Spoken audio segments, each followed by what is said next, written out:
Oi, bom dia, boa tarde ou boa noite. Meu nome é Beatriz, eu sou professora de reforço de português aqui no Gera. E hoje a gente vai fazer uma aula mais rapidinha, assim, sobre figuras de linguagem, que é um tema super importante que cai em todos os vestibulares. É difícil achar algum ano de algum vestibular que não tenha caído sobre figuras de linguagem, porque é um tema que sempre aparece. Então, ele é muito importante. Antes de falar das figuras de linguagem em si, a gente precisa falar sobre alguns conceitos importantes, que são a denotação e a conotação. A denotação, elas são expressões do sentido literal. E o que isso significa? Significa que são expressões que aquilo que está escrito é exatamente aquilo, é exatamente a mensagem que aquela expressão está querendo passar. Então, eu vou utilizar o exemplo dessa frase aqui.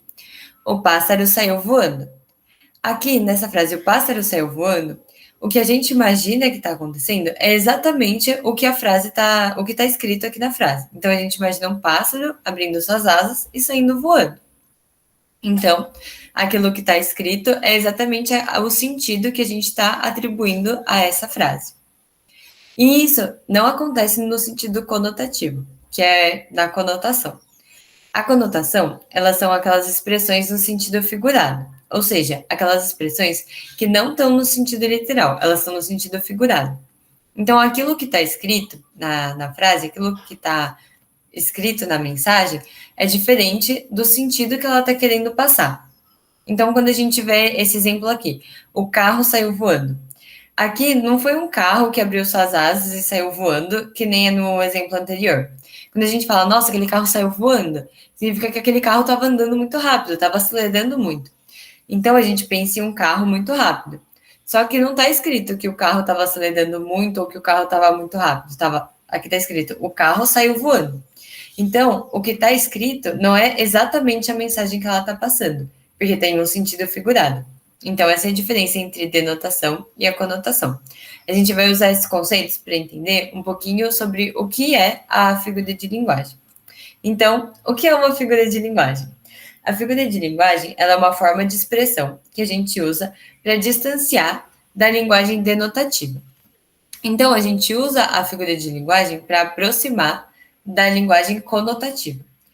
Então, a gente aproxima o que a gente está querendo dizer através das figuras de linguagem para uma linguagem menos literal, uma linguagem mais figurada, em que não é exatamente aquilo que está escrito que é o que você está querendo dizer, ela tem um sentido por trás, tem um contexto.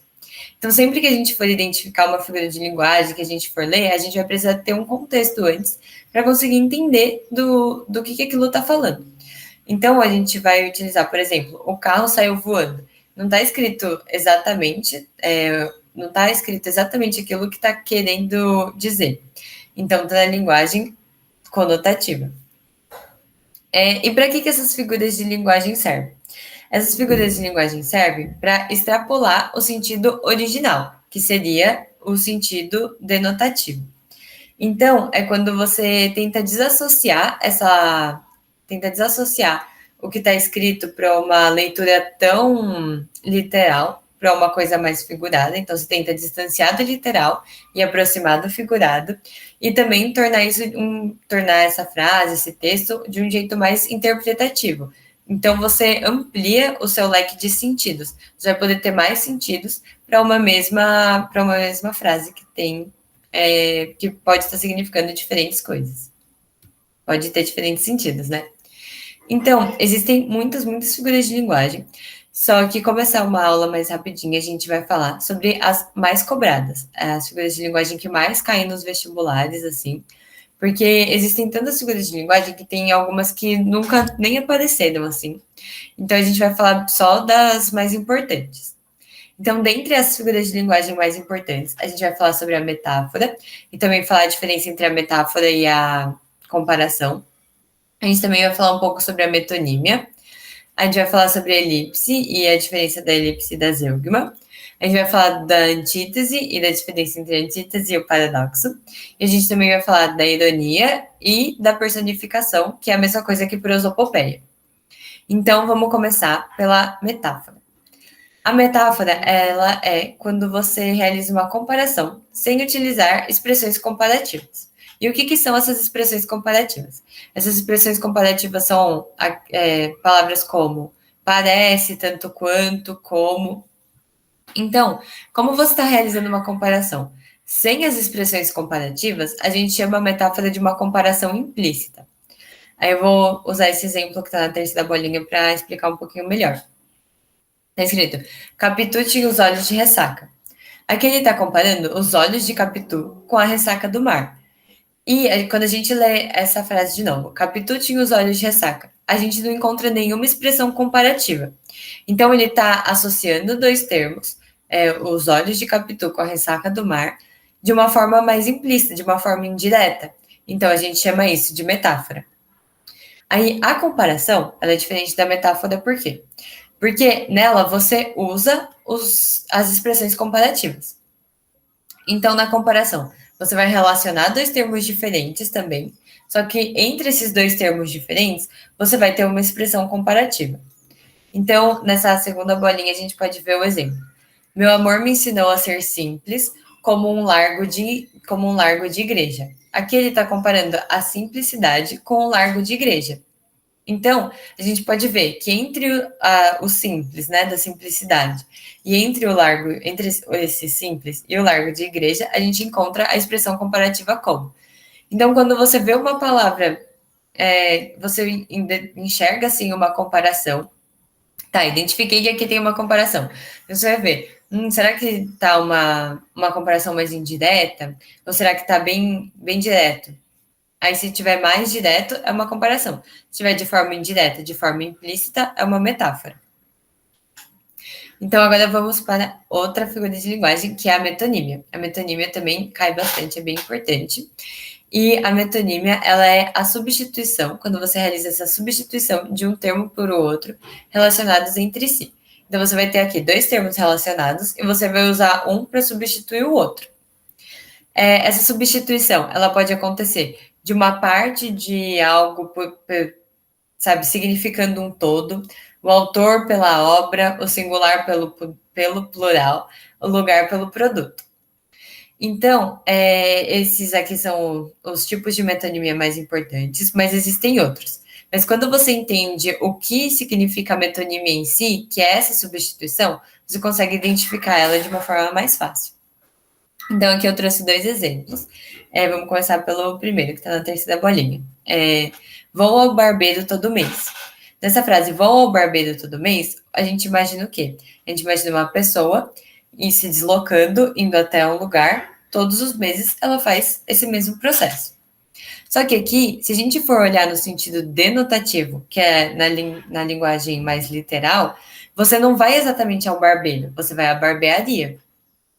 Então, a gente pode ver que ele substituiu o termo barbearia pelo barbeiro. Então, substituiu o lugar barbearia pelo profissional. Agora, aqui no outro exemplo. João pediu a mão de Maria em casamento. Aqui, quando a gente fala João pediu a mão de Maria em casamento, ele não vai pedir em si a mão de Maria, igual está escrito aqui na frase. Se a gente imaginasse um sentido literal, no sentido denotativo, a gente pensaria no João pedindo, tipo, olhando para a mão da Maria, pedindo a mão da Maria em casamento. Mas quando a gente lê essa frase, pensando mais na linguagem conotativa, em um sentido mais figurado, a gente entende que João está pedindo a Maria em casamento, e não só a mão dela. Então, quando ele substitui a Maria, que é um corpo inteiro, só pela mão, a gente está substituindo uma parte do corpo de Maria, que seria a mão, pelo corpo todo de Maria. Então, aqui a gente tem uma metonímia que substitui a parte pelo todo. Outra figura de linguagem também é a elipse e a zeugma. Tanto a elipse quanto a zeugma, elas são determinadas, né, como a omissão de um termo na sentença sem ocorrer perda de sentido. Se a gente for ler tanto aqui quanto aqui, tem a mesma definição. Então tá, se tanto a elipse quanto a zeugma, elas têm como função omitir um termo, qual que é a diferença entre as duas? Bom, a elipse ela vai omitir um termo, então ela vai esconder um termo dentro do que ela tá mostrando na frase, E esse termo, ele vai ficar subentendido. Ele não vai aparecer antes. Ele não vai aparecer antes. Então, vamos usar um exemplo que acho que fica mais fácil de entender. Chove muito e não podemos sair de casa agora. Se a gente for ver, chove muito e não podemos sair de casa agora. A gente entende essa frase por completo. Não tem necessidade de colocar mais nada. Só que aqui, se a gente for ver, tá faltando um nós aqui. Porque chove muito e quem não podemos fazer mais nada? Então sou eu, você, mais alguma outra pessoa, porque somos nós. Então chove muito e nós não podemos sair de casa agora. Então aqui você tem a omissão do termo nós, só que ele fica subentendido dentro dessa frase. Já a zeugma, ela também é uma omissão, igual a gente tinha falado antes, mas ela é uma omissão de um termo que já foi citado anteriormente. Então, é diferente da elipse, que não aparece nada anteriormente, na zeugma aparece. Quando a gente vai ler o exemplo de zeugma, aparece assim: eu gosto de vôlei e ele de basquete. Aqui a gente vai ver, eu gosto de vôlei, ele de basquete. Se eu só fosse ler a parte ele de basquete, essa frase não faz sentido, porque pode ser tanto ele gosta de basquete, ele joga basquete, ele fala de basquete, então não dá pra gente saber exatamente do que tá falando. Não fica subentendido. Mas se a gente lê eu gosto de vôlei, ele de basquete, significa que ele gosta de basquete. Por que a gente entende esse gosta? Porque já foi citado o gosto anteriormente. Então tem a omissão de um termo anteriormente citado no enunciado. Agora, outras duas figuras de linguagem que também geralmente geram confusão, e por elas gerarem confusão, geralmente são cobradas como duas alternativas, né? Quando a gente vai responder e assinalar no vestibular, é a antítese e o paradoxo. Por quê? Porque tanto a antítese quanto o paradoxo marcam oposições. Então, qual que vai ser a diferença entre esses dois? A antítese, ela é uma oposição entre palavras, expressões ou ideias, e essas diferenças elas são bem claras. Então, geralmente, as antíteses vão pegar os extremos, os opostos, umas diferenças bem claras, umas diferenças mais óbvias. Então, vamos ver o exemplo que está aqui na terceira bolinha. Ela tem tantas vitórias como derrotas. Quando a gente vai achar uma antítese entre vitórias e derrotas. Por quê? Porque quando a gente pega o oposto de vitória, é derrota. Então, isso também acontece com amor e ódio, amigo e inimigo. Então, a antítese, ela geralmente marca essas oposições bem claras. Já os paradoxos, não. Eles também marcam essas oposições, só que são oposições menos evidentes. Os termos, eles não se opõem diretamente, que nem acontece na antítese. Aí, um exemplo para ficar um pouquinho mais claro, tá na segunda bolinha. A covardia do herói jamais foi esquecida. Aqui a gente encontra um paradoxo na covardia do herói. Por quê? Porque quando a gente pensa em um herói, a gente pensa em alguém forte, alguém corajoso, alguém valente. A gente não pensa em alguém covarde. Então, esses termos, eles têm uma oposição entre si, mas é uma oposição mais indireta. É uma oposição que não fica tão clara quanto na antítese. Mas mesmo assim, a gente consegue ver uma descontinuidade, tipo a covardia do herói. Então, a covardia do herói jamais foi esquecida, marca um paradoxo, porque a sua oposição não é tão evidente, não é tão clara. Agora, outra figura de linguagem é a ironia. A ironia, ela sugere o contrário do que se afirma. Aí a gente para pensar, então como que a gente vai entender quando vai ser uma ironia? Geralmente a ironia, ela é usada para causar humor, então ela é muito utilizada em tirinhas, assim, quando pede para interpretar tirinha, mas não é sempre que vai ser uma ironia que, tipo, não é obrigatório ter uma tirinha, ter uma ironia, mas eles geralmente andam juntos. E a ironia, ela vai sugerir o contrário do que se afirma. Então eu falo uma coisa e ela quer dizer algo, mas a gente entende que ela está no sentido conotativo, que ela não está expressando exatamente o que está escrito, pelo contexto e pelo que está sendo dito. Então, aqui na terceira bolinha, a gente tem um exemplo, que é a sopa estava uma delícia, fria e sem tempero. Aqui, será que a gente realmente quer dizer que a sopa estava uma delícia? Não, porque se a gente está criticando a sopa logo em seguida, falando que ela estava fria e sem tempero, a gente não está querendo falar que ela estava boa. Na verdade, ela estava ruim. Só que como a gente está usando o contrário do que a gente quer dizer, marca uma ironia. Então, geralmente é causada, ela pode geralmente usada para causar humor.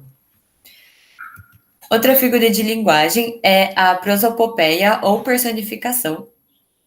Prosopopeia e personificação significam a mesma coisa. E aqui ela consiste em atribuir características humanas para seres inanimados ou irracionais. Então, a personificação, ela vai trazer características como falar, pensar, responder para seres irracionais ou seres inanimados. A identificação dessa figura de linguagem geralmente é um pouco mais tranquila que a das outras, mas também a gente tem que prestar atenção nela. Na segunda bolinha tem um exemplo que é: a Amazônia chora com o desmatamento. Se a gente fosse pegar no sentido denotativo, que é aquele sentido literal que a gente viu no começo, a gente pensaria em alguma árvore chorando com o desmatamento, só que isso não acontece, né? Então a gente está atribuindo para a Amazônia um sentido humano, essa característica humana que é chorar. Então aqui a gente vai ter uma personificação. E quando a gente entende essa frase em um sentido conotativo, a gente pensa: a Amazônia chora com o desmatamento. O que a gente quer dizer com isso? Que a Amazônia ela está sofrendo com o desmatamento. Então é uma consequência muito ruim para a Amazônia. Então, gente, muito obrigada. Essa foi a nossa aula sobre figuras de linguagem. Desejo uma boa sorte para todo mundo. E qualquer dúvida pode me chamar. Em qualquer grupo do WhatsApp que vocês procurarem Beatriz CA, pode me achar e pode mandar qualquer dúvida por lá, que eu respondo, pode ficar tranquilo. E também tem outros professores de português que, se não acabarem não entendendo comigo, pode perguntar para eles, que eu acho que eles vão estar super dispostos a responder a dúvida de vocês. Então, obrigada, gente. Tchau, tchau. Até mais.